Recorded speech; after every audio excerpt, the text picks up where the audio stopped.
Welcome back to my channel. And हमने पहले वाली वीडियो में पढ़ लिया था फाइनेंशियल अकाउंटिंग के बारे में। अब हम मूव ऑन करते हैं कॉस्ट अकाउंटिंग के बारे में। What is cost accounting? Cost means accounting में जब आप कॉस्ट को एनालाइज करते हो ना, जैसे कि ये पेन है, ठीक है। कॉस्ट अकाउंटिंग में हम क्या करते हैं? कॉस्ट को एनालाइज करते हैं। सी दिस इज़ पेन, ये क्या है? पेन है, ठीक है। अब मुझे ये पेन खरीदते हुए कितने पैसे लगे थे, इस बॉडी को खरीदते हुए कितना मैंने यूज़ किया, कितने का, चलो मान लिया 2 रुपये का या 4 रुपये का मान कर चलते, ठीक है। मैंने ये मुझे बॉडी पड़ी 4 रुपये की, जो इसके बीच में रिफल है ना, वो मुझे पड़ी 5 रुपये की। कितने हो गए? 9 रुपये। मुझे कैप पड़ी 2 रुपये की, मान लो। कितना मैंने किया था? 5 9 10, चलो 13 रुपये लगे मेरे को इसको, ठीक है। अब मैंने क्या देखा कि जब मैंने इसको बेचा तो लोगों ने मुझे प्रॉफिट सिर्फ 2 रुपये का हुआ। अब मैं क्या, कहाँ से ऐसा मटेरियल उठाऊं जो मेरा पेन भी जो है वो अच्छा क्वालिटी का बन जाए और इसकी क्वांटिटी भी मतलब अच्छी हो, रिफल भी जो है वो ज़्यादा हो और लोग भी पसंद कर रहे हैं, उनको भी सेटिस्फाई हो जाए, ठीक है। हाँ, मुझे भी प्रॉफिट जो है वो 10 रुपये का बच जाए। तो मैंने क्या किया, आइडेंटिफाई किया कि मैं क्या करूं कि मेरा पेन की कॉस्ट भी जो है वो मुझे अच्छी खासी मिल जाए। और मैंने मतलब पूरा इसको डेप्थ में जाकर देखा कि मैं कहाँ से मटेरियल उठाऊँ। एक जैसे कि हम दिल्ली से स्टॉक उठाते हैं, लेकिन दिल्ली से ज़्यादा कहाँ, सूरत में स्टॉक जो है कपड़े का सस्ता मिलता है। तो मैंने ये आइडेंटिफाई किया कि मेरे को जहाँ 10 रुपये बच रहे थे दिल्ली से सामान लेते हुए, क्यों ना मैं सूरत जाऊँ। मेरा ट्रांसपोर्टेशन का जो खर्चा आएगा वो तो मैं कवर अप कर ही लूँगी अपने प्रॉफिट से। तो इन सब चीज़ों को जब मैंने एनालाइज किया, मतलब कॉस्ट के बारे में पूरा जाना, तो उसको बोलते हैं कॉस्ट अकाउंटिंग। समझ आया? मैंने बुक से कुछ नहीं पढ़ाया, मैंने जस्ट आपको बताया है इसका मीनिंग मुझे क्या बता रहा है। मीनिंग मैंने बहुत सिंपल वर्ड्स में आपको बताया मीनिंग, ठीक है। अब इसका क्या है यहाँ पर। अब इसके objectives and functions of cost accounting क्या होते हैं? Analyse and assessment of cost, मतलब कि आपको एनालाइज करना है। पहले तो मैंने पेन को एनालाइज किया ना, मैंने एनालाइज किया कि मेरे को कैसे करना चाहिए। मैंने इसको एनालाइज का मतलब होता है डीप स्टडी। मैंने इसको स्टडी की, मार्केट में क्या चीज़ लोगों को चाहिए, मैं क्या करूँ, कहाँ से मटेरियल उठाऊँ, उसकी कॉस्ट मुझे कितने की पड़ेगी, मैं उसको कैसे यूज़ करूँ, लेबर कितना आएगा मुझे, अगर मैं मशीन यूज़ करती तो मुझे कौन सा बेनिफिट है, मशीन बेनिफिट है या labour cost, labour intensive system better है। तो मैंने उन सब चीज़ों को एनालाइज किया, स्टडी किया, डीपली काफ़ी ज़्यादा सोचा, उसको प्लान किया मैंने, ठीक है। उन सब चीज़ों को सोचा कि मुझे प्राइम कॉस्ट कितने बड़े, वर्क कॉस्ट, प्रोडक्शन कॉस्ट, मैंने सब कुछ एनालाइज किया है। ये सब आ गया फर्स्ट पॉइंट पे। सेकंड है हमारा presentation of cost for cost production reduction and cost control. इसमें क्या है कि अब हमें क्या करना है, हमें चीज़ों को ऐसे प्रेजेंट करना है जिसमें हमारा कॉस्ट रिड्यूस भी हो जाए और कॉस्ट कंट्रोल भी हो जाए। मैंने वही बताया कि जब हमने स्टडी कर लिया अच्छे से, अब मुझे दिल्ली अगर मुझे पास पड़ रहा है, बट मुझे सूरत से सामान बहुत ही ज़्यादा रीज़नेबल चीप प्राइस पे मिल रहा है, बट अच्छी क्वालिटी और क्वांटिटी का, तो मैं क्यों ना सूरत जाऊँ। मैं तो प्रॉफिट से अपना वाइंड अप कर ही लूँगी, सारा लॉस है ना, लाइबिलिटी को तो बेयर कर ही लूँगी, और मुझे उसके बाद तो इनकम इतनी ज़्यादा अच्छी हो जाएगी, इतनी अच्छी, मैं एक्सपैंड कर सकती हूँ अपने बिजनेस को, तो मुझे फ़ायदा है। तो जब मैंने फ़ायदे को देखा तो मुझे उसी तरीके से क्या करना पड़ा, मुझे प्लान भी करना है, और उसके ही प्लान भी बहुत सोच समझ के करना है, स्ट्रैटेजी को बहुत ज़्यादा, क्योंकि ये कॉम्पिटिटिव एरा है। In this era we need to be very aware with the things that can lead us into mishappening. So in order to avoid all the things that can lead us in with the negative growth, we need to be very smart and hard working. And जब हम hard working और smart दोनों होंगे, हमारे में चीज़ें होंगी, तो हम डिसीजन भी क्या है अच्छे से ले सकते कि हमें पता होना चाहिए। देखो, कस्टमर है, कस्टमर तो महंगी चीज़, पेन जो है वो महंगा यूज़ करेगा नहीं, उसको चाहिए रीज़नेबल, 5 से 10 रुपये का, ज़्यादा से ज़्यादा 20 रुपये का। अब जो हमारा राइटोमीटर है या फिर मोन्टेक्स पेन है, अब आपने कभी चीज़ देखना, उसकी क्वालिटी भी कितनी ब्यूटीफुल होती है ना, जब वो हम उसको यूज़ करते हैं वो कितना ब्राइटली यूज़ होता है। मोन्टेक्स पेन है 5 रुपये का, क्वालिटी कितनी प्यारी है और क्वांटिटी देख लो यार, वो उसकी क्वांटिटी इतनी अच्छी है ना, आप उसको इतना लॉन्गर पीरियड तक यूज़ कर सकते हो उसको, ठीक है। और उसका जो बॉडी स्ट्रक्चर है वो भी अच्छा है। तो मतलब जब कस्टमर लेता है ना वो काफ़ी सेटिस्फाई होता है, उसका फीडबैक काफ़ी अच्छा आता है। दैट्स वाई कि हमारा मोन्टेक्स पेन ही इतना ज़्यादा पॉपुलर है। Most of the students prefer that pain. समझ आया? आई होप कि आपको ऑब्जेक्टिव्स, अगर आपको पेपर में आएंगे ऑब्जेक्टिव्स ऑफ कॉस्ट अकाउंटिंग या फंक्शंस ऑफ कॉस्ट अकाउंटिंग, आपको यही पॉइंट्स लिखने हैं। नेक्स्ट हम आ जाते हैं हमारे advantages of cost accounting. Advantages हो गया, उसके बेनिफिट्स किस किस को। देखो हर चीज़ है, दुनिया में कितने लोग हैं, अब यूट्यूब कितने लोग यूज़ कर रहे हैं, ठीक है। वो खुद भी सीख रहे हैं, दूसरों को भी सिखा रहे हैं। बेनिफिट उनको क्या है, उनको नॉलेज मिल रही है। उनको नॉलेज किसको मिल रही है, जो देख रहे हैं।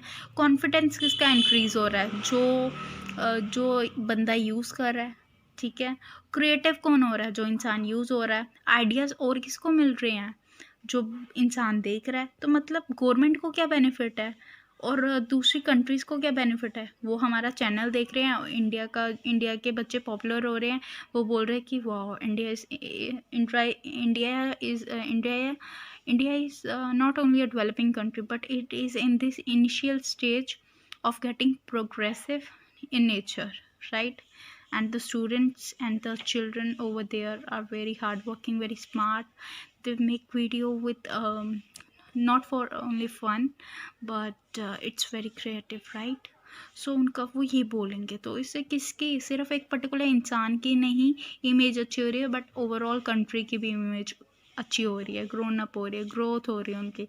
तो मैनेजमेंट को तो है ही है, मैनेजमेंट होता है, देखो अकाउंटिंग, जब हमारे पास प्रोफेशनल पीपल बैठे हुए हैं जो हमें बता रहे हैं भाई आपकी मिस्टेक यहाँ हो रही है, you need to rectify this mistake, we can only give you advice, you need to adopt whether you want to get aware of your mistakes or not. It's all up to you.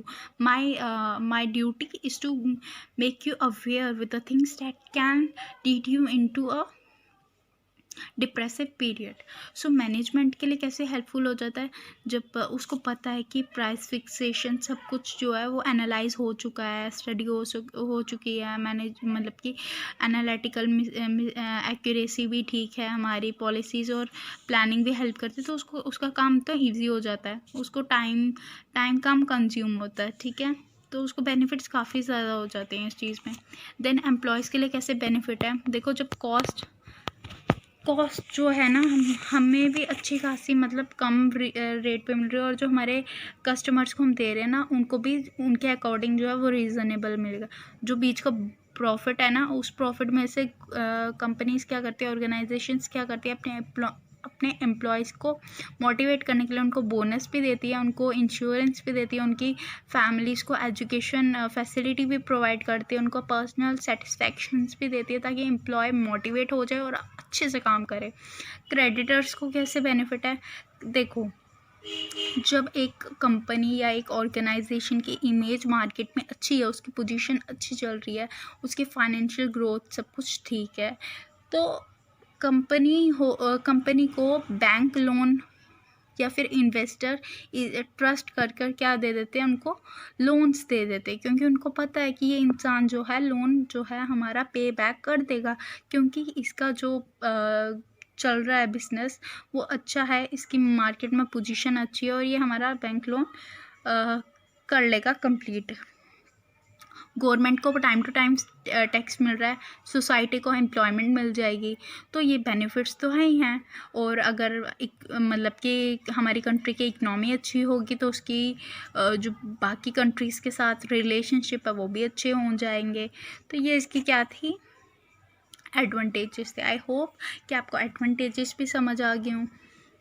अब limitations क्या हैं, देखो हर एक चीज़ के लिए limitations होते हैं। देखो अब एक पर्टिकुलर इंसान तो जो है वो कॉस्ट अकाउंटिंग को संभाल तो सकता है नहीं, ठीक है। तो मतलब हर इंसान मतलब किसी ना किसी इंसान के ऊपर हम डिपेंड होना पड़ेगा। तो ये इंडिपेंडेंट हम इसको नहीं बोल सकते, ये इंडिपेंडेंट सिस्टम है, क्योंकि ये भी किसी ना किसी पे डिपेंड है।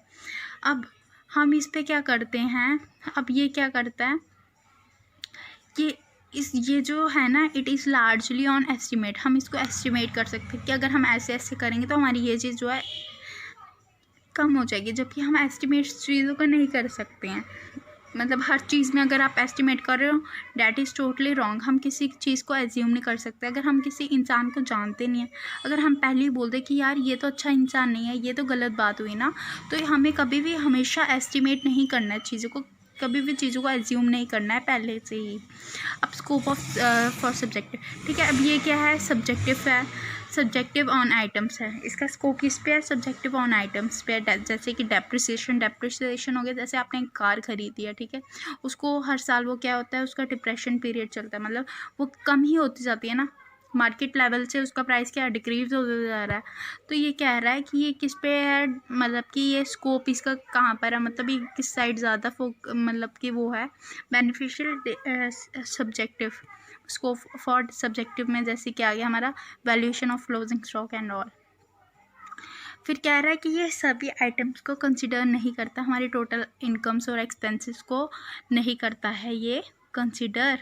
तो जिसकी जैसे कि मतलब इसमें क्या हो गया, अब मैंने ये तो बता दिया कि मेरे को टोटल पेन पड़ा 5 रुपये का, बट मैंने ये नहीं बताया कि मेरे को इनडायरेक्टली मेरे को कितने एक्सपेंसिव, डायरेक्टली कितने हुए, मैंने ट्रांसपोर्टेशन में कितना आया, मेरे पैकेजिंग में क्या आया, मेरे को फैक्ट्री में से कितना, अगर मैंने फैक्ट्री में से माल उठाया हुआ तो मेरे को फैक्ट्री से बन बुन कर मैन्युफैक्चर होकर कितना पड़ा, मैंने ये तो नहीं बताया। किसी ने ना मुझसे पूछा, कॉस्ट अकाउंटिंग में हम पूछते नहीं हैं, हम डायरेक्ट कॉस्ट का पता करते हैं।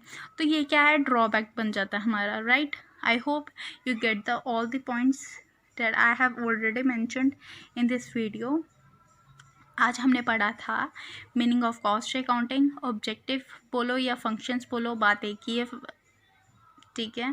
कॉस्ट अकाउंटिंग में फंक्शंस ऑफ कॉस्ट अकाउंटिंग पढ़ा हमने, एडवांटेजेस ऑफ कॉस्ट अकाउंटिंग पढ़ा, एंड हमने पढ़ा limitations of cost accounting. I hope you get all the points and all the best. See you in the next video. Bye.